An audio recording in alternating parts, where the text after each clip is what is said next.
우리에게 좋은 일이 일어나고 있습니다.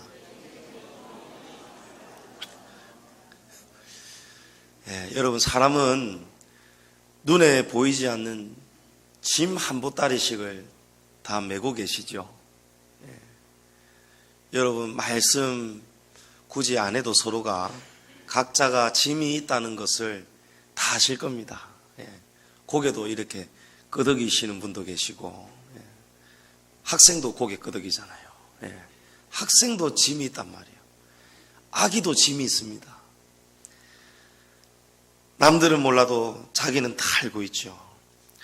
아마 대부분 공통적으로 짊어지고 있는 짐들이 다 가정의 짐, 가정 문제, 갈등, 또 경제적인 문제, 그런 부분들이 다 있으실 거예요. 그 삼성의 이병철 회장이 정말 돈도 원 없이 지금 가지고 있고, 그런데도 이게 안 되는 게 있다는 거예요. 인생의 짐 3가지가 있다는 거예요. 안 되는 게. 첫째가 자식이 마음대로 안 된다는 거예요. 그 다음에 마누라 마음대로 안 된다는 거예요. 마지막에 골프, 이 조그만한 공도 마음대로 안 쳐진다는 거예요. 그런 다 짐들이 있습니다. 그런데 이 짐들은 우리가 살아 있으니까 고로 존재하는 짐들입니다. 돈도 필요하고, 살아 있으니까 돈이 필요하죠. 살아 있으니까 병도 드는 겁니다. 살아 있으니까 살도 찌는 거예요. 그래서 살 때문에 막 고민하잖아요. 저하고 가까이 사시는 분도 살 빼야 되는데 고민하는 거 있죠. 살 빼야 되는데 하면서 냠냠냠냠. 아이고, 살 빼야지 하는데 냠냠냠냠. 항상 여러분, 다이어트는 언제부터 시작하는지 아시죠? 내일부터. 그거예요. 살아있으니까 몸매도 걱정이 되고, 살아있으니까 가정에 갈등들이 있고. 근데 이 모든 문제들은 죽으면 끝나버리는 거예요. 이 짐은 죽으면은 다 끝나버리는 짐이에요. 돈 문제, 가족 문제, 그 어떤 인생의 모든 짐들, 죽으면 다 끝나버리는 거예요. 그런데 우리가 죽어도 벗을 수 없는 짐이 있습니다. 그 짐은 죄악의 짐이에요. 우리가 인정하기 싫지만 나중에 하나님 심판대 앞에 서게 되면 인정할 수밖에 없는 죄악의 짐이에요. 우리가 믿든지 안 믿든지 간에 하나님은 살아계시고 하나님은 심판하십니다. 한 번 죽는 것은 믿든지 안 믿든지 정해진 것이고, 그 이후에는 심판이 있는 것입니다. 마태복음 9장에 보면 예수님께서 베드로 장모의 집에서 여러 병자들을 치료해 주실 때 여러 친구들이 중풍병에 걸린 친구를 지붕을 뜯어가지고 예수님께로 데리고 옵니다. 그때 예수님께서 병에 대해서는 묻지도 않으시고 기도도 안 해주시고, 작은 자야 안심하라, 내 죄사함을 받았느니라 하시는 거예요. 이 말을 서기관들이 듣고 예수님이 신성을 모독한다 하고 악한 생각을 가졌어요. 예수님을 가만두면 안 되겠다, 이런 악한 생각을 했어요. 그때 예수님께서 그 사람들이, 서기관들이 속에서 하는 악한 생각을 아시고 예수님이 이런 말씀하셨어요. 내 제사함을 받았다는 말과 일어나 걸어가라는 말 중에 어느 것이 쉽겠느냐. 사실은 둘 다 보통 어려운 일이 아닙니다. 둘 다 기적과 같은 일이에요. 중풍병자가 온 지방의 의원들을 다 찾아다녔겠죠. 그런데 못 고쳤어요. 옆에 친구들이 있다는 것은 중풍병자가 돈이 있다는 이야기고, 돈이 없어도 이 중풍병자에게는 힘이 있다는 이야기예요. 사람을 둘 수 있는 힘이 있다는 거예요. 그러니까 이 친구들이 지붕까지 뜯어가지고 친구를 데리고 오잖아요. 친구가 나 가자고 할 때. 근데 이 중풍병자가 온갖 곳을 다니면서 의원들을 다 만나봤는데도 못 고쳤어요. 근데 예수님이 일어나 걸으라고 할 때 중풍병자가 걷는 것입니다. 이거 기적과 같은 일입니다. 어려운 일입니다. 근데 예수님은 내 제사함을 받았다는 말하고 일어나 걸어라. 중풍병자를 이렇게 세우는 것 중에 뭐가 더 어렵겠느냐는 거예요. 어느 것이 더 쉽겠느냐 물으시는 거예요. 예수님이 하시는 말씀의 의도는 중풍병자 이렇게 세우는 게 더 쉽다는 거예요. 진짜 어려운 일은 오직 예수님만이 하실 수 있는 일은 뭐냐면 제사함의 능력입니다. 오늘 예수님께서 우리에게 하시는 말씀은 인생의 짐보다 중풍병자가 일어나 걷는 것보다 더 중요한 것이 바로 우리 죄악의 짐이라는 거예요. 죄의 문제가 시급하다는 것입니다. 여기서는 한쪽 눈을 잃든지 돈이 없든지 누가복음 16장에 거지 나사로처럼 살든지 간에 어떻게든 이 땅에서 인생의 짐을 살다가 죽으면은 그 짐은 벗는 거예요. 그러나 이 죄악의 짐은 못 벗는 것입니다. 죄악의 짐은 아무도 대신 들어줄 수가 없습니다. 그래서 예수님이 오늘 유일한 방법을 말씀하시는 거예요. 수고하고 무거운 짐진 자들아, 다 내게로 오라. 율법을 다 지키지 못해서 그 죄의 문제 때문에 무거운 삶을 사는 이 불쌍한 인생들아, 무거운 짐진 자들아, 율법과 죄의 짐도 무겁고 인생의 짐도 무겁고 그야말로 처량하기 짝이 없는 인생들아, 다 오라는 거예요. 여러분, 예수님께로 가면은 예수님이 그 짐을 다 덜어주시겠다는 것입니다. 예수님이 내가 곧 길이고 진리요 생명이라고 말씀하셨어요. 나로 말미암지 않고는 아버지께로 아무도 못 간다. 여러분, 이 말씀을 길이라는 말씀을 잘 떠올려야 됩니다. 예수님은 우리를 부르시는 분이에요. 예수님이 길이라고 말씀하셨어요. 예수님의 그 길을 우리가 따라가야 되는데 그 길은 어떤 길이냐? 왜 예수님께로 우리가 가야 되느냐? 그 길에서 우리가 뭐 해야 되느냐? 오늘 말씀에 예수님이 우리에게 겸손과 온유를 배우라는 거예요. 수고하고 무거운 짐진 자들아 다 내게로 오라 하시면서 나는 마음이 온유하고 겸손하니 나의 멍에를 메고 내게 배우라는 거예요. 여러분, 멍에 아시죠? 멍에는 소가 밭을 쟁기를 끌고 갈 수 있도록 소 등어리에다가 요 휘어진 부메랑처럼 약간 굽어진 이 나무, 이게 멍에입니다. 이 멍에를 소 등에다가 고정을 시켜가지고 그 멍에를 끌고 소가 무거운 짐을 끌고 가는 거예요. 예수님이 겸손과 온유를 배우려면 이 멍에를 메고 배우라는 거예요. 이 멍에는 어떤 멍에냐? 30절에 내 멍에는 쉽고 내 짐은 가벼움이라 하셨어요. 하지만 우리가 잘 알다시피 예수님께로 가는 길은 우리가 생각하는 것처럼 그렇게 즐거운 길이 아닙니다.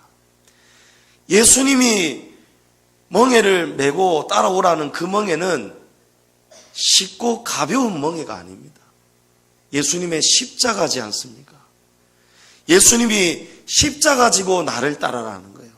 너희들이 십자가 멍에를 메고 내게 와서 겸손과 온유를 배우라는 거예요.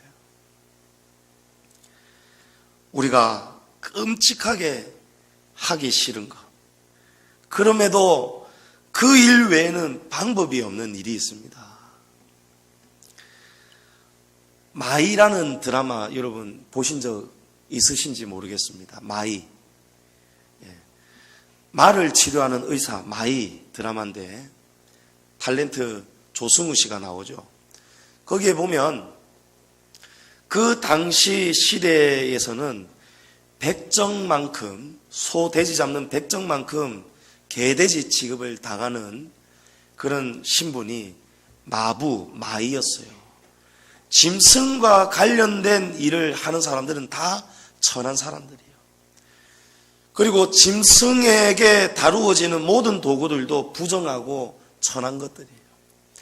근데 왕실에 나중에 이 마이였던 이 한 남자가 어쩌다가 보니까 의원이 되었어요. 이 궁에서 내의원이 되었어요. 근데 공주의 목에 여기에 고름이, 옹이 꽉 차 있었어요. 그래서 기도를 막고 있고 숨을 못 쉬고 있고 이 근을 제거를 못하니까 이 염증이 계속 커지고 있었어요. 그래서 공주는 죽어가고 있어요. 숨을 못 쉬니까. 근데 유일하게 이 공주를 살릴 방법을 알고 있는 사람이 이 마이였는데 그 방법을 듣고는 왕실이 발칵 뒤집어지는 거예요. 방법이 뭐냐니까 마침, 말에다가 놓는 길다란 침, 이 침을 가지고 입을, 목구멍을 벌려가지고 목구멍 안에 있는 고름 덩어리를 터뜨려야 된다는 거예요. 그래야 공주님이 산다는 거예요. 터뜨려가지고 이 안에 있는 옹들을 토해내야 된다는 거예요. 그 말을 듣고는 이 임금은 보통 임금이 아니고 이 마이를 적극적으로 의원이 되는 일에 도와준 임금이에요. 사람은 천하지만 이 사람의 재능을 높이 살 줄 아는 열려있는 왕이었어요. 그런데도 공주의 신체에다가 그것도 마침을 가지고 치료를 한다는 소리를 듣고는 진노하는 거예요. 왕실을 능멸하느냐 이러고 고함 지르는 거예요. 썩 물러가라 하고 심지어 그 왕의 엄마마마 왕후는 이 마이 의원을 옥에다가 가두라고까지 했어요. 근데 나중에 결국은 그거를 수용해가지고 맡겨요. 맡기고 공주의 요 병이 치료가 되고 났습니다. 해피엔딩이 되었어요. 여러분, 끔찍히 싫은 거 있잖아요.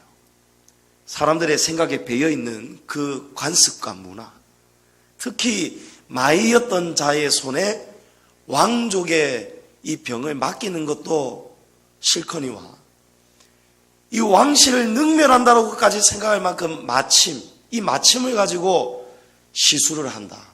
이 끔찍한 거였던 거예요. 우리는 이해 못하지만 그 당시 왕족의 분위기, 그 간섭 관례로 볼 때는 이거는 너무너무 끔찍하게 어렵고 싫은 거예요, 여러분. 그런데 방법은 이 한 가지밖에 없었어요.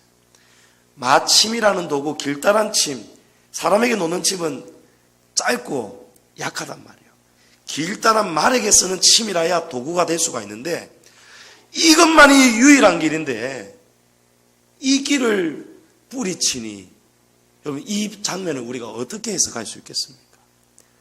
이 장면은 우리가 해석을 하자면 가장 어려운 길이에요.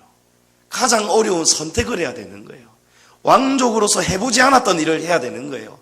하지만 가장 어렵고 가장 싫지만 그럼에도 유일한 길이기 때문에, 다른 방법이 없기 때문에, 다르게 얘기하면 이 길만이 유일한 길이고 가장 쉬운 길이 되어버리는 거예요. 여러분, 이해가 되십니까?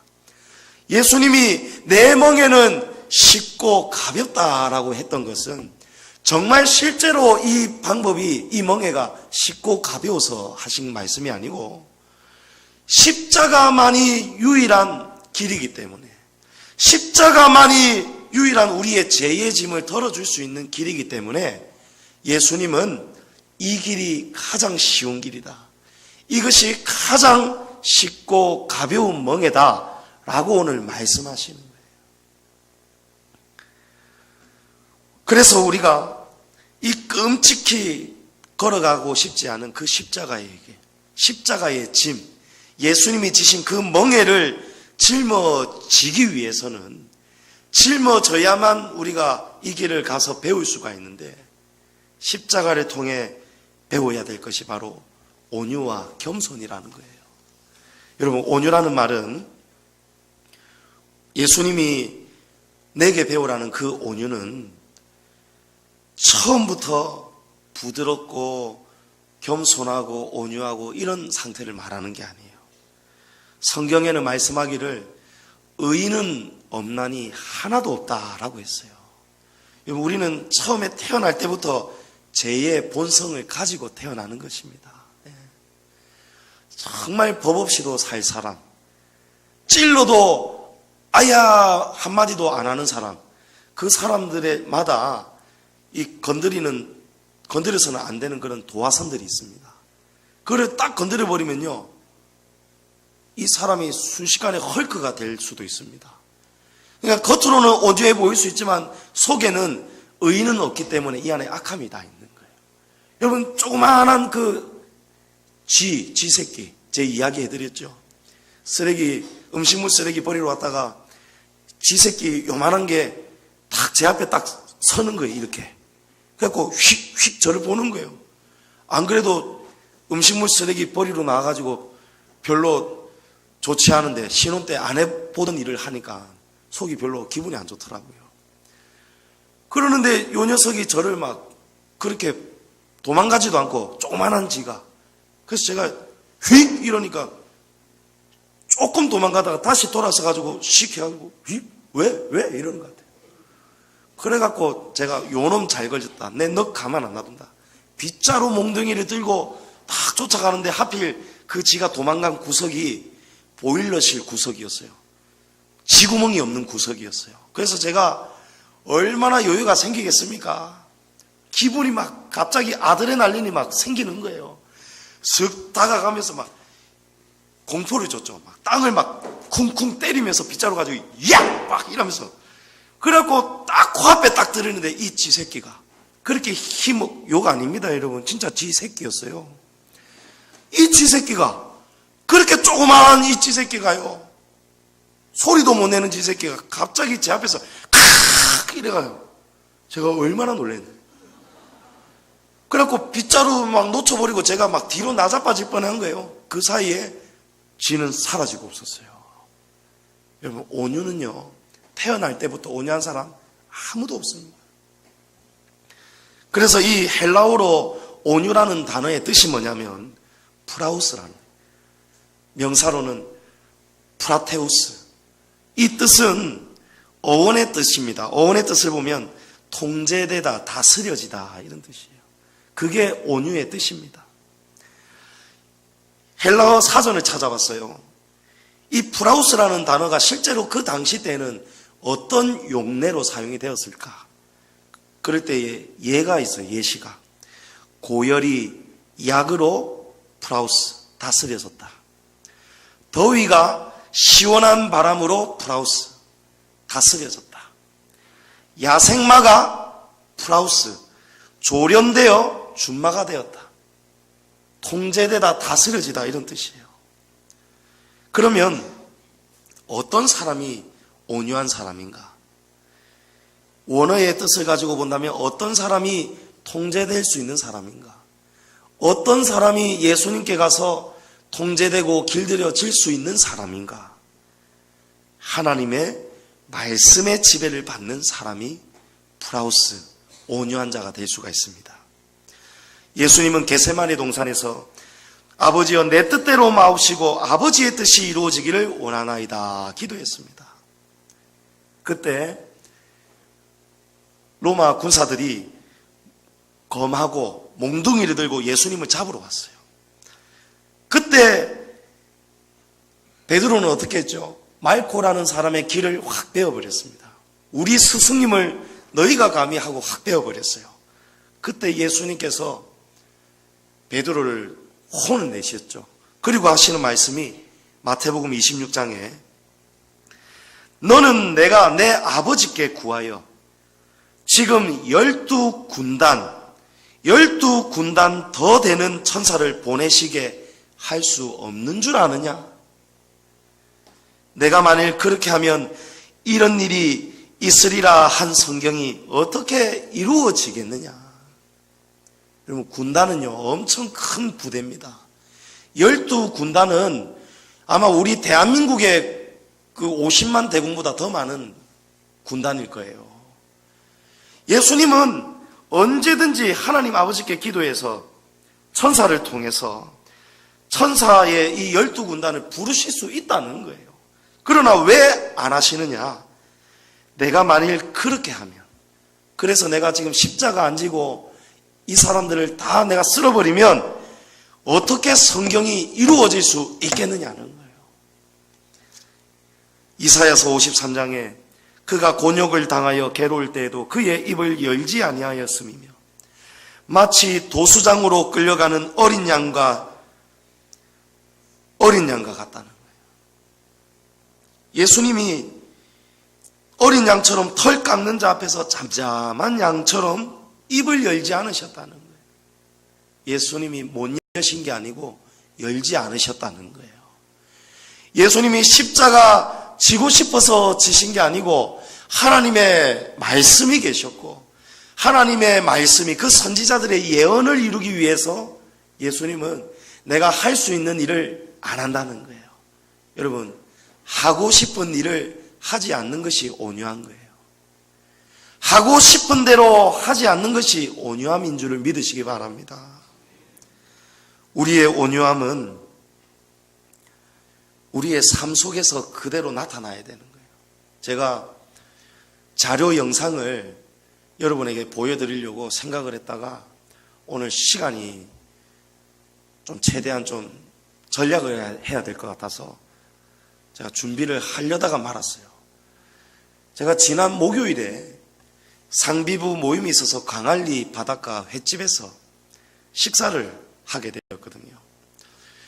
약속 시간에 제가 너무 일찍 도착해 버렸어요. 그래서 광안리 바닷가를 오랜만에 해변가 앞에 제가 서 있었습니다. 서 있는데 어떤 여자 주인이 저보다도 더 큰 개 있잖아요. 이 개를 이끌고 해변을 산책하는 거예요. 그러다가 갑자기 개 목줄을 풀어주는 거예요. 그리고는 가방에서 뭔가를 꺼내는데 휙 던져가지고 바닷가 한가운데에 확 던져버리는 거예요. 그럼 지난주 목요일입니다. 지난주 목요일 날씨가 어땠나요? 아주 추운 영하였습니다. 엄청 추웠어요. 살을 애는 추위였어요. 그런데 주인이 던지니까요, 이 개가 그 바닷물로, 얼음장처럼 차가운 바닷물로 뛰어드는 거예요. 개 헤엄치는 거 아시잖아요. 그래갖고 물고 나오는 거예요. 그리고 나가가지고 추워가지고 호둑 떨어버리는 거예요. 아이고, 얼마나 추울까요? 저는 지금 옷을 입고 있는데도 추운데, 아이고, 저 개가 아무리 털이 있어도 추울 텐데. 그런데 그 주인이 또다시 이번에는 더 멀리 던져버리는 거예요. 그거를 몇 번을 하는 거예요. 개가 막 불쌍해 죽겠어요. 그런데 이 개가 두 번, 세 번째 나올 때부터 달라지기 시작하는데 개가 주인을 안 보는 거예요. 주인을 안 보고 괜히 막 딴짓해 샀고 끌고 샀고 딴 데 못 샀고. 그런데 주인이 또 부르는 거예요. 멀리 있어서 개 이름은 모릅니다. 개야! 하고 확 불렀어요. 그리고 확 또 던져서 개가 주인이 부르니까 안 볼 수가 없잖아요. 그래갖고 확 돌렸더니 주인이 던지는 거예요. 그러니까 머뭇거리다가 에라이 하고 막 가면서 확 또 뛰어드는 거예요. 여러분, 오예배 마치고 궁금하신 분은 제가 바로 보여드릴게요. 안 됐어요. 그러다가 조금 있다가 남자 주인이 왔어요. 남자 주인이. 저 멀리 남자 주인이 있었는 거예요. 남편이겠죠. 여자 주인이. 이 남자 주인이 오니까 걔가 막 기겁을 하려는 거예요. 걱정이 되는 거예요. 제 상상입니다. 이 남자 주인은 힘이 세거든요. 이 남자 주인이 아니나 다를까 그걸 진짜 던지는데 한바다 가운데, 여기가 지금 제가 모래사장이라면 한 요 스피커 있는 쯤에 여자 주인은 던졌는데 진짜 거짓말이 아니고 우리 이혜원 권사님 앉아 계시는 자리까지 남자 주인이 던져버리는 거예요. 그러니까 이 개가 들어가가지고 한참을 개염을 치는 거예요. 파도가 오니까 파도를 맞으면서 호로로로 하고 이래요. 그런데도 던지니까 또 들어가요. 던지니까 또 들어가요. 야, 제가 그 모습을 보면서 예수님이 말씀하신 내게 와서 배우라는 온유가 바로 이런 것이구나. 우리가 가타부타 따지지 않고 내 생각, 내 경험, 철학, 환경, 형편, 앞뒤, 물불 아무것도 따지지도 않고 묻지도 않고 예수님이 하라고 하는 대로, 예수님이 오라는 대로 우리가 가는 그 길, 그 길이 바로 길이고 진리고 생명의 길이구나. 우리가 그 길을 걸어가면서 이 온유함을 배워야 되는구나. 제가 그걸 깨닫게, 제가 그 개를 보면서 눈물이 두 방울이 흘렀습니다. 얼마나 추웠겠습니까?